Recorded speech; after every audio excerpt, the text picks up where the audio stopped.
Vou começar com o pastor Elias e vou tentar ser o mais imparcial dessa vez, porque eu confesso que às vezes eu aperto mais o pastor Isaac do que... Uau. Então, vou tentar. Não é fácil, mas vamos ver se eu consigo. Eu nunca consegui, né? Vamos ver se eu consigo hoje. Pastor Elias, como ser arminiano, se o arminianismo está certo, como explicar João, capítulo 17, versículo 12, o texto onde o próprio Senhor Jesus, eu vou ler aqui o texto que fica mais fácil, o texto em que o próprio Senhor Jesus diz com todas as letras a seguinte frase: quando eu estava com eles, guardava-os no teu nome que me deste. Protegi-os e nenhum deles se perdeu, exceto o filho da perdição, para que se cumprisse as escrituras. Meu Deus. Se o arminianismo está certo, como dá para explicar esse texto?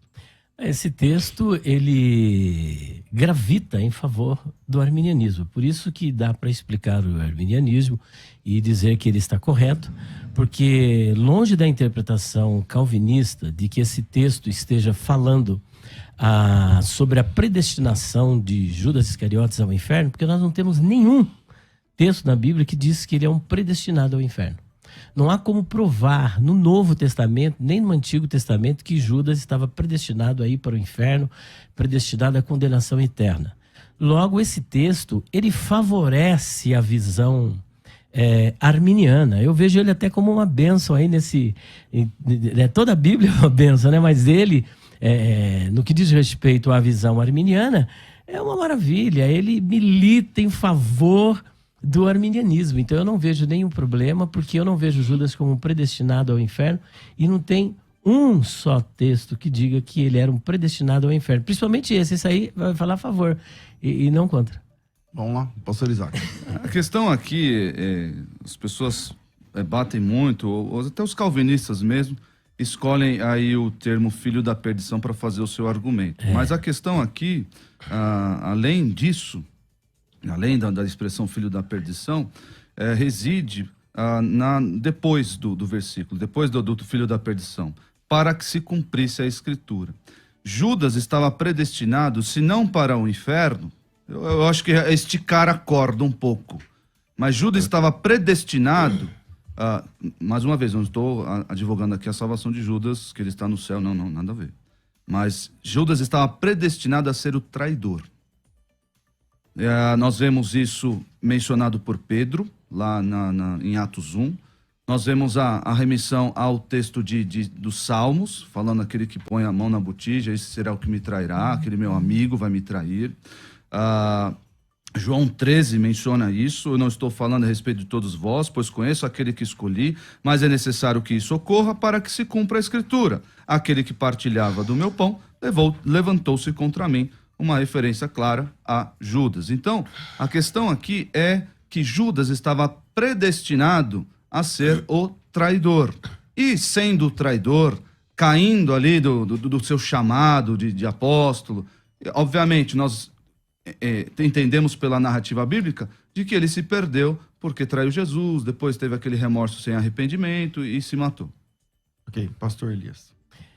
Pois é, aí ele já começa até a me favorecer, né? Porque se Judas não estava predestinado ao fogo eterno, a ser condenado, então eu penso que o debate até perdeu a razão de ser, porque é a questão sobre arminianismo e calvinismo, e a questão está gravitando em torno da soteriologia, né? Então, se a soteriologia ela não está em pauta, é apenas uma traição, mas mesmo assim eu não concordo, mas vamos dizer que seria traição.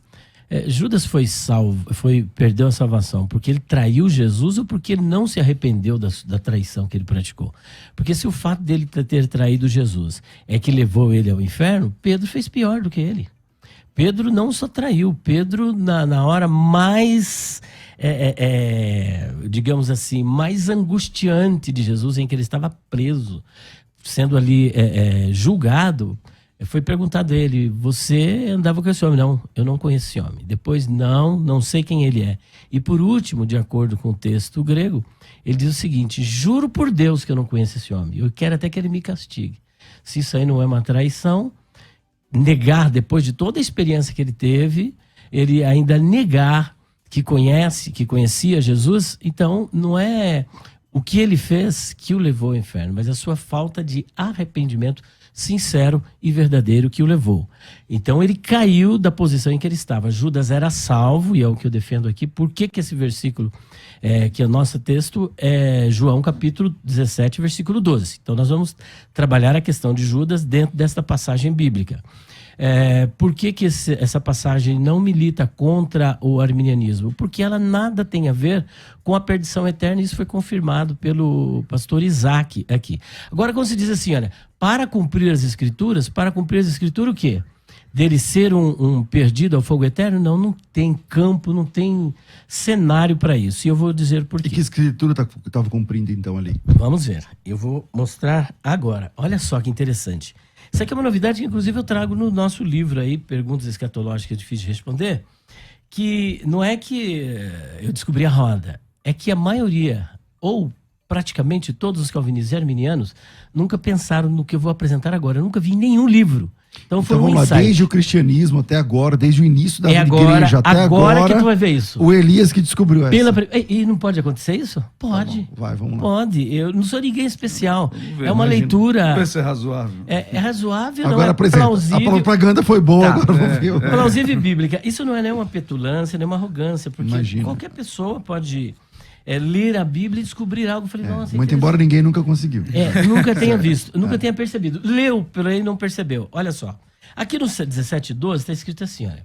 Estando eu com eles no mundo, guardava-os em teu nome. Tenho guardado aqueles que tu me deste, e nenhum deles se perdeu, senão o filho da perdição, para que se cumprisse a escritura. Agora, olha o que está aqui no 18, 8 e 9. Vamos começar um pouquinho antes. Olha, versículo 4.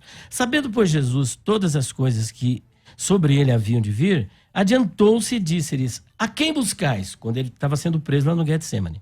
Responderam-lhe, a Jesus o Nazareno. Disse-lhe Jesus, sou eu. E Judas, que o traía, estava também com eles. Quando, pois, lhes disse, sou eu, recuaram e caíram por terra. Tornou-lhes, pois, a perguntar, a quem buscais? E eles disseram, a Jesus o Nazareno. Olha o 8 e o 9. Jesus respondeu, já vos disse que sou eu. Se, pois, me buscai a mim, deixai ir estes. Olha o 9. Para se cumprir a palavra que tinha dito, dos que me deste, nenhum deles perdi. Esta perdição não é perdição eterna. Jesus está ali naquele momento fazendo uma intercessão pelos apóstolos. Mas que apóstolos? Os 11. Por que os 11? Porque Judas havia debandado para o outro lado. Então não tinha como Jesus interceder por ele. Deixa ir embora esses. Porque o que estava prestes a acontecer com os 11?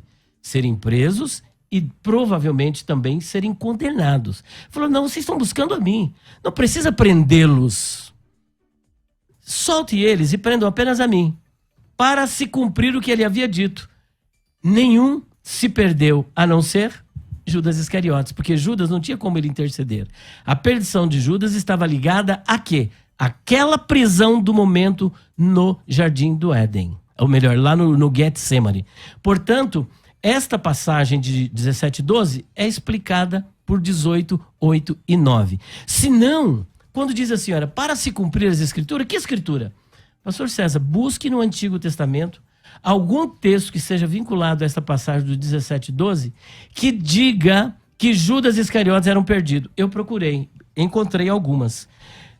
Primeira. Geralmente é uma referência ao Salmo 41, né? 41, Salmo 109. Isso. Olha só, Salmo 109, o próprio Pedro, a citação que o pastor Isaac fez, vai reverberar esta passagem lá no capítulo 1. Olha só o que está escrito aqui no Salmo 109, versículo de número 8. Sejam poucos os seus dias e outro tome o seu ofício, o seu bispado.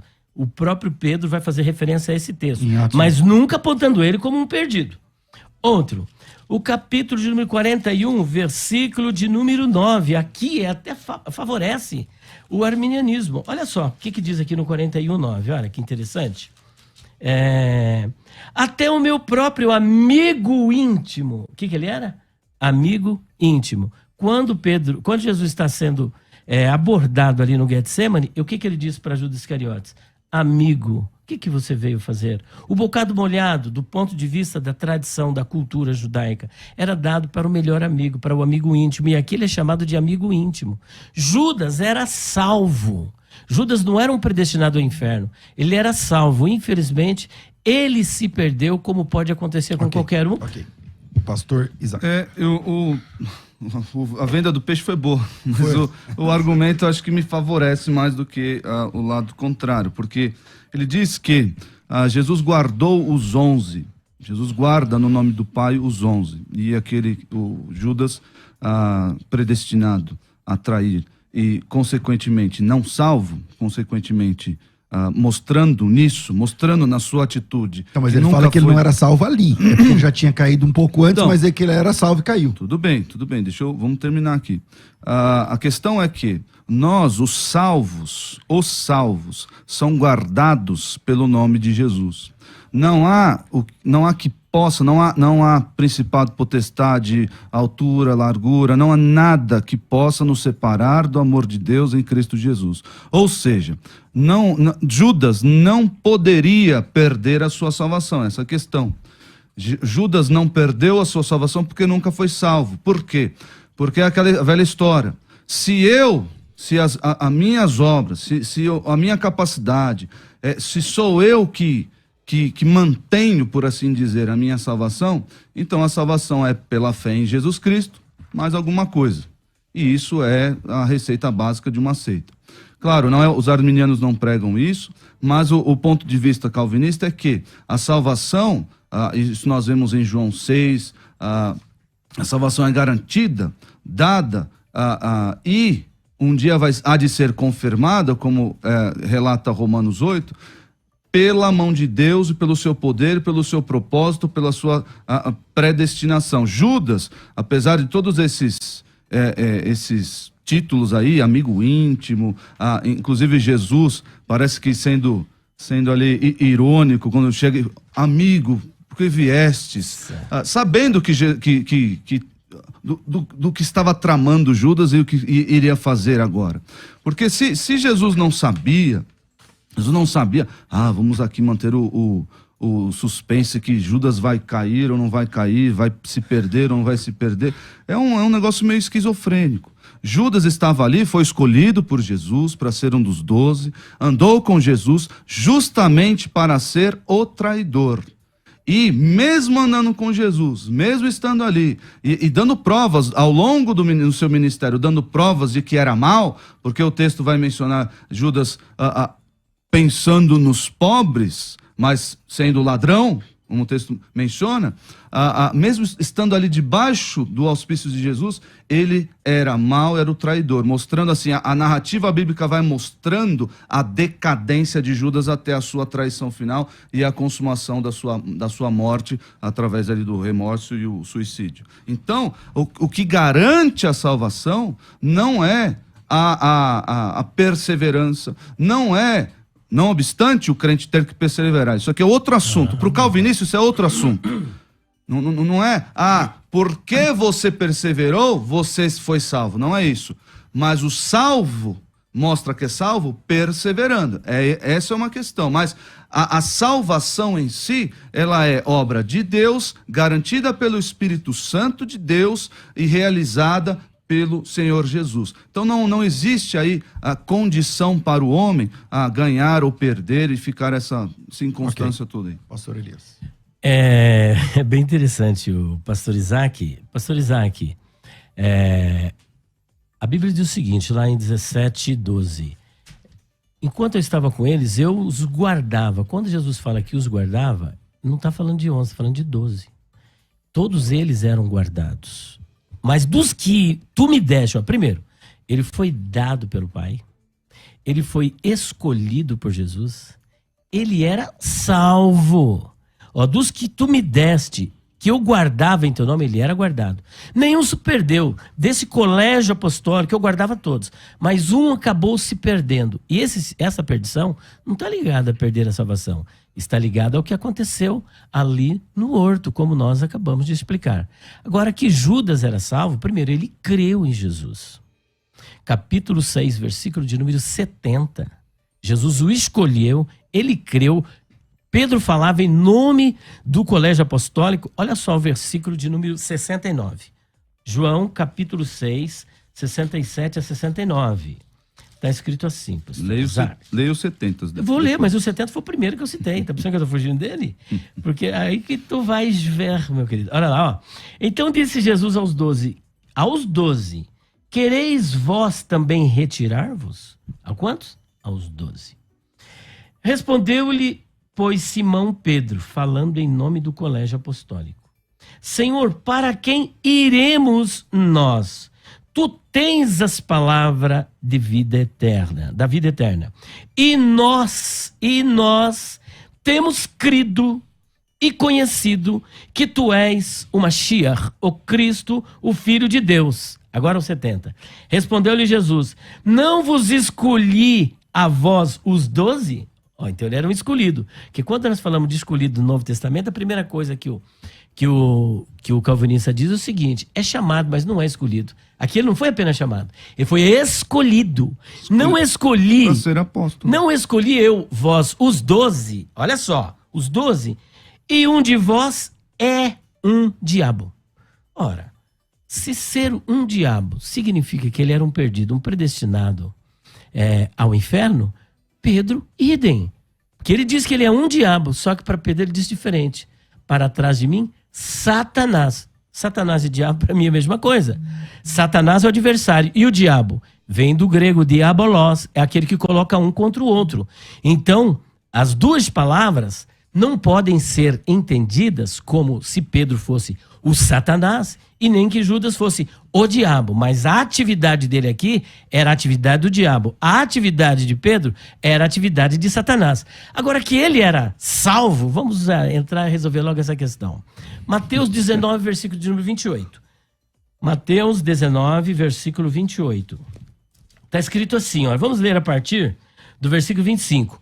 Os seus discípulos, os 12 estão aqui, ouvindo isso, admiraram-se muito, dizendo: quem poderá, pois, salvar-se? Ninguém, porque a salvação, ela não vem do homem, ela vem de Deus. A salvação pertence a Deus. Amém. Então é Deus que salva. Amém. Mas há uma sinergia. E nós vamos ver isso aqui. Mas é o homem que mantém. Olha só. Momento. Debaixo da graça de Deus, debaixo da graça, querido, debaixo da graça. O homem por si só ele não pode manter, não pode obter nada, mas é debaixo da graça de Deus. Então, ele graça. pode continuar debaixo da graça. Porque é pela graça que sois salvos, por meio da fé. Isso não vem de vós, é dom de Deus. Amém. Então não é pelo livre-arbítrio, não é por atitude, é graça e da parte do homem crer e permanecer na fé. Mas o nosso assunto aqui é outro agora, olha lá. E Jesus, olhando para eles, disse-lhes: aos homens isso é impossível, mas a Deus tudo é possível. Então Pedro, tomando a palavra, disse-lhe: eis que nós deixamos tudo e te seguimos. Que receberemos? Ele está falando em nome de quem? Dos 12. Aqui a questão é só... E você vai ver que é 12. Porque aqui nós temos... Sim, ele vai dizer lá na frente que justamente. já viram 12 tronos. Então, e te seguimos, que receberemos? Ele está falando aqui de vida eterna. O assunto aqui é salvação, o assunto aqui é vida eterna. Olha o 28. E Jesus disse-lhes: em verdade vós e vos digo. Vos digo, em verdade digo que vós, que me seguistes. Esse verbo aqui está no aoristo. Uma ação concreta no passado. Quando na regeneração, na palingenesia, por ocasião do retorno glorioso do Senhor Jesus Cristo, o Filho do Homem se assentar no trono da sua glória, também vos assentarei sobre 12 tronos, dodecatronos no grego. 12, se dissesse, não, mas 11 também é chamado de 12. Não, aqui tem 12 tronos, aqui não tem 11. 12 tronos para julgar as 12 tribos de Israel. E todo aquele que tiver deixado casas, ou irmãos, ou irmãs, ou pai, ou mãe, ou mulher, e filhos, ou terras por amor do meu nome, receberá 100 vezes tanto e herdará a vida eterna. Então o versículo 28 é fatal. Judas, como é que Judas, se era um perdido, Jesus vai prometer para ele um trono para... Quando no retorno dele, que aqui no caso é na segunda fase da sua vinda, que é depois da grande tribulação, Ele virá, ressuscitará os mortos que irão ressuscitar, somente salvos, perdidos só depois do milênio para enfrentar o juízo do grande trono branco. Se Judas vai se assentar aqui para julgar as 12 tribos, tem que ser depois da grande tribulação, ele tem que ressuscitar. Se ele é um perdido, como é que ele vai ressuscitar? Pastor Isaac. A questão do aoristo é um aoristo particípio ativo. Ali, a ideia, nós sabemos que o aoristo, ele exprime a ideia pode também exprimir a ideia do incoativo, que é aquela ação que começou no passado e prossegue para além daquele momento. E o aoristo, ele tem vários entendimentos, não é algo tão simples assim como o passado, né? Mas, enfim... a questão é que... Porque aqui se não valer para ele, não vale para os outros também. Não, a questão é simples aqui. A questão é simples. Jesus asseverou e disse, em verdade vos digo, amém. Isso vai acontecer. Isso vai acontecer. A palavra de Jesus. Se Jesus estava... Essa questão aí do colégio apostólico, esse STF aí, apostólico aí, é por sua conta. Pedro virou... Quem que é o presidente do STF agora? Agora é a Rosa Weber, né? Você mais ama. Mas então...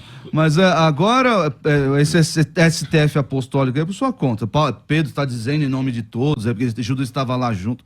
Enfim, a questão é o seguinte, se Jesus, sabendo que Judas o trairia, Jesus era sabedor disso, nenhum arminiano nega isso, até porque eles adoram essa palavra, presciência. Jesus sabia, como Deus que sabia de todas as coisas. Jesus sabendo que, inclusive já tinha mencionado isso anteriormente, mas enfim, sabendo que o Judas o trairia, asseverou, essa não é uma promessa, mas é algo que aconteceu, por assim dizer, é uma profecia, isso vai acontecer.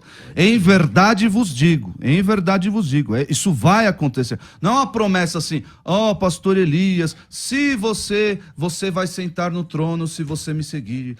Não, vai acontecer. Não é um decreto? Alguma profecia é um decreto. Então tem que acontecer. Vai acontecer. Já até falamos sobre isso aqui em outro debate lá. Promessa. Eu acho que é Matias que vai sentar. Aí outro Gostei debate. Do eu acho.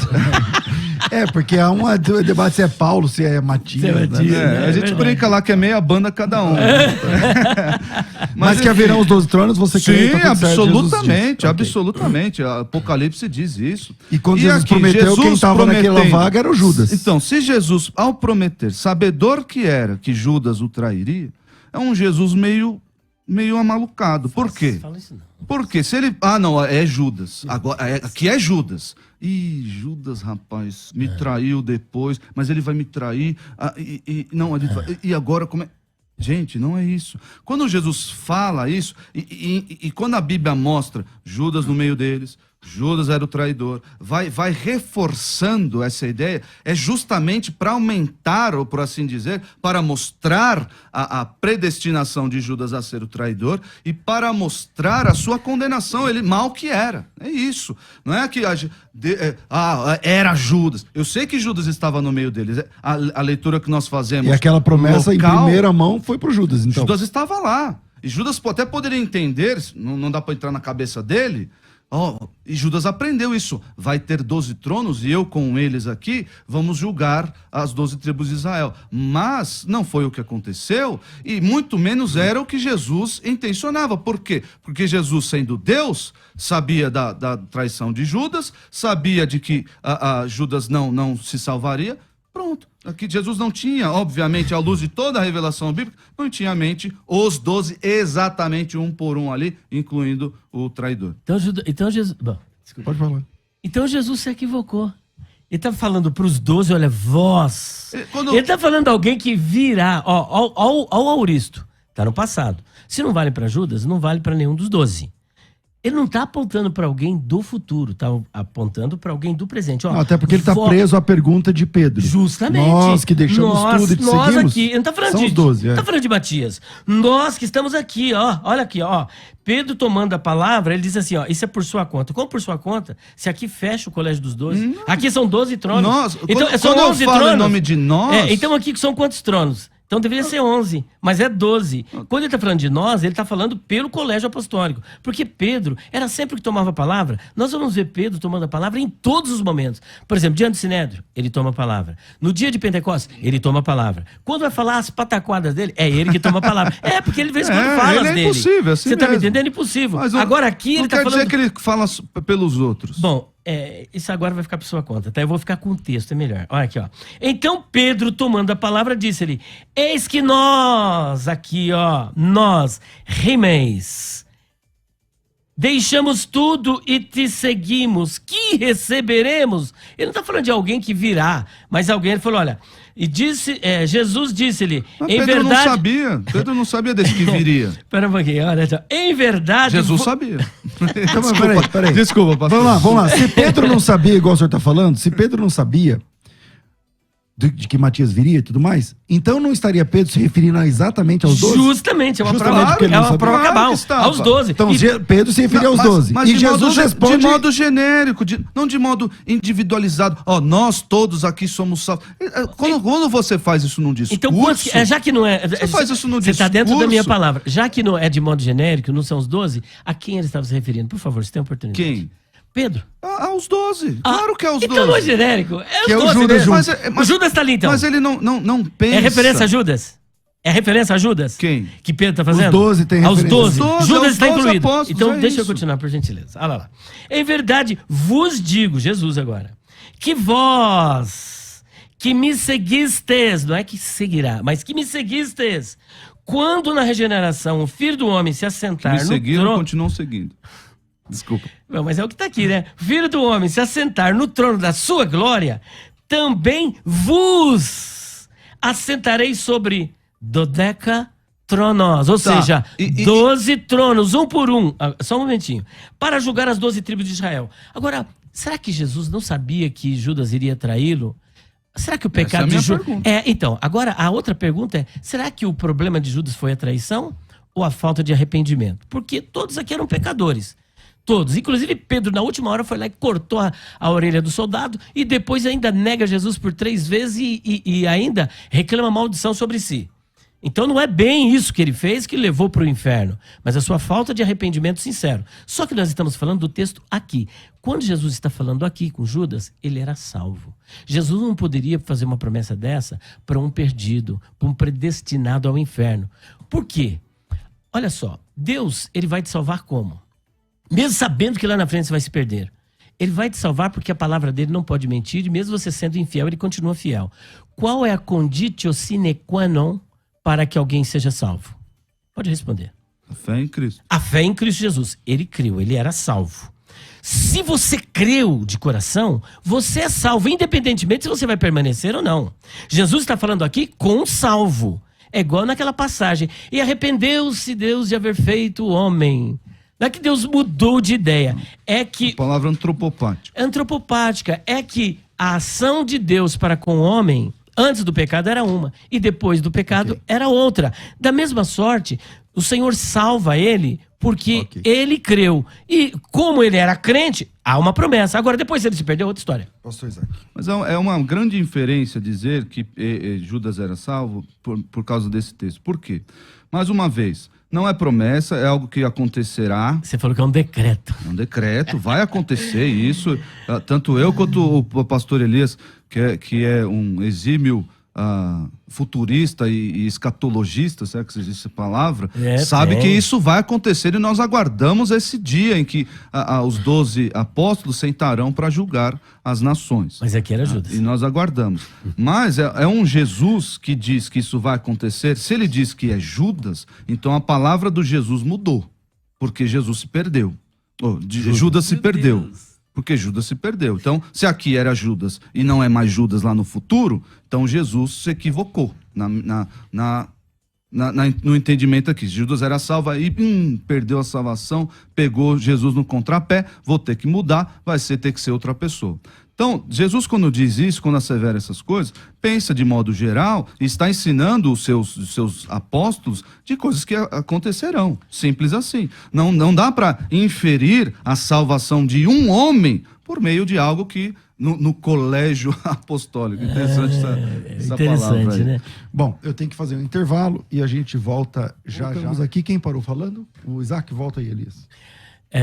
O pastor Isaac disse o seguinte, que se ele prometeu o trono para Judas Iscariotes, mesmo sabendo que Judas lá na frente iria mudar e salvou, então Jesus mudou. Ora, ele promete para uma pessoa que depois o trono vai ficar para outro.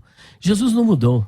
O que ocorreu ali é o mesmo que ocorre aqui no Antigo Testamento, em Jonas, capítulo 3, versículo 10. Olha aqui, pastor Isaac, que interessante.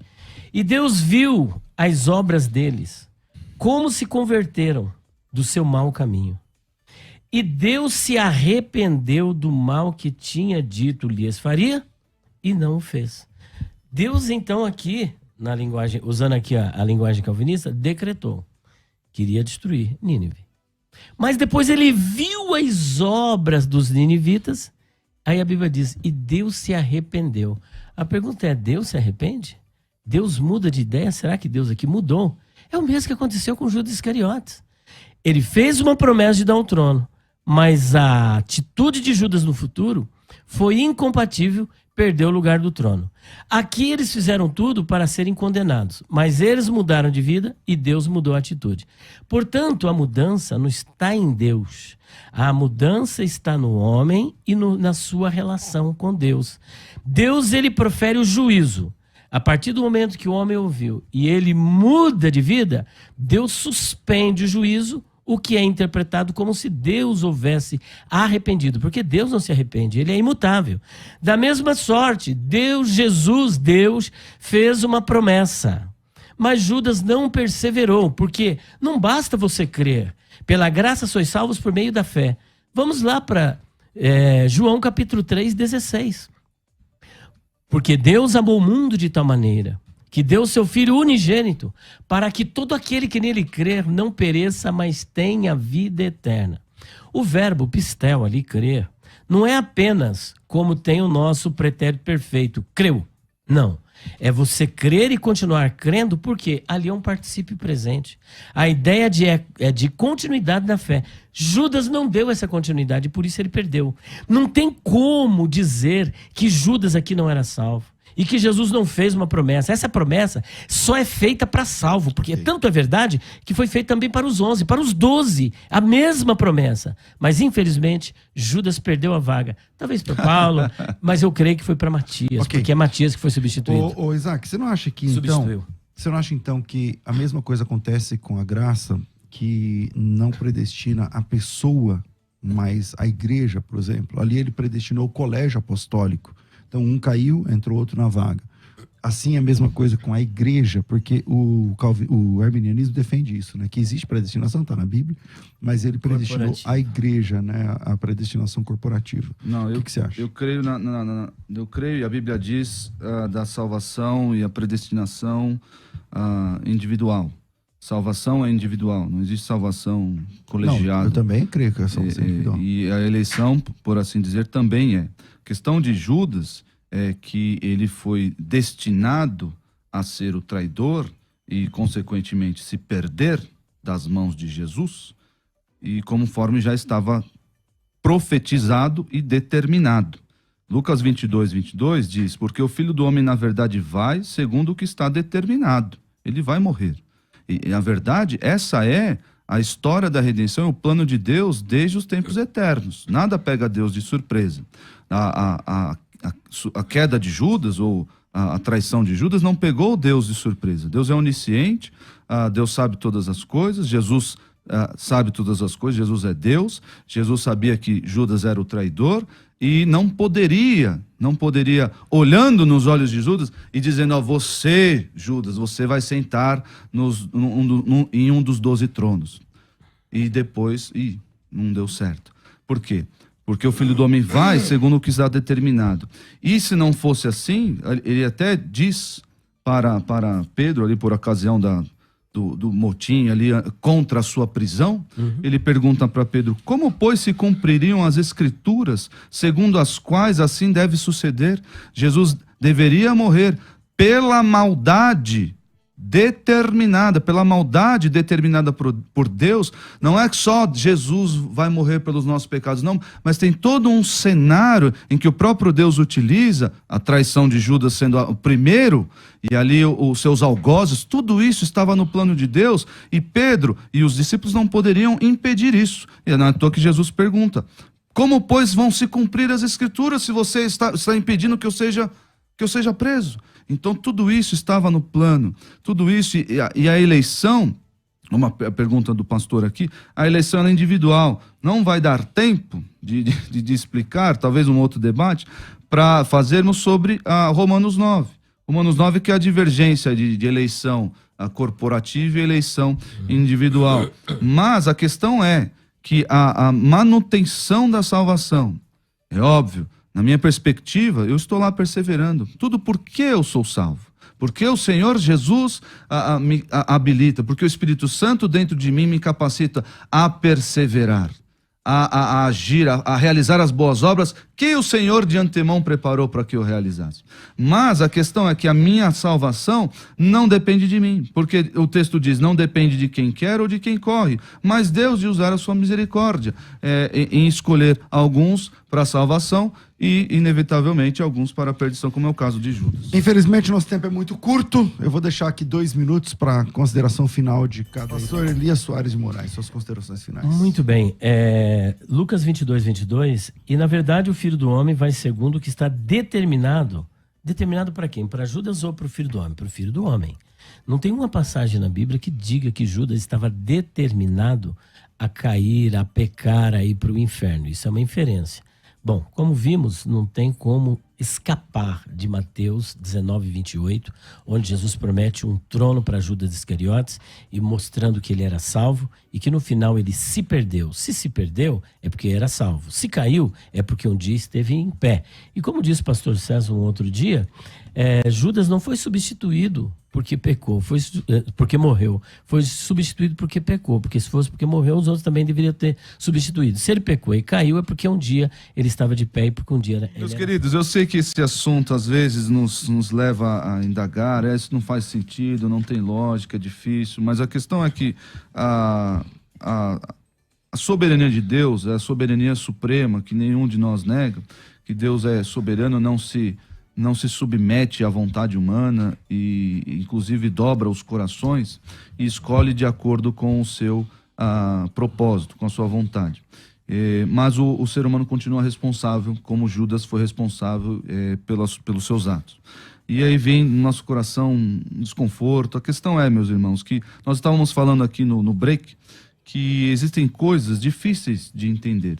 Existem a vontade de Deus, ela não foi plenamente revelada na Escritura. Existem os pensamentos de Deus são maiores do que os nossos. Às vezes os argumentos lógicos não atingem a Escritura. Então, quando a lógica, por assim dizer, desafia a Escritura, nós devemos permanecer com a Escritura, porque a Escritura é superior à razão humana, que é limitada. E a Escritura diz acerca da mente de Deus. E ele nos capacita a compreendê-la e a vivê-la de modo santo, reto e digno. Faça isso, santifique-se. Você que é salvo, santifique-se, mostrando assim, dando provas da sua salvação.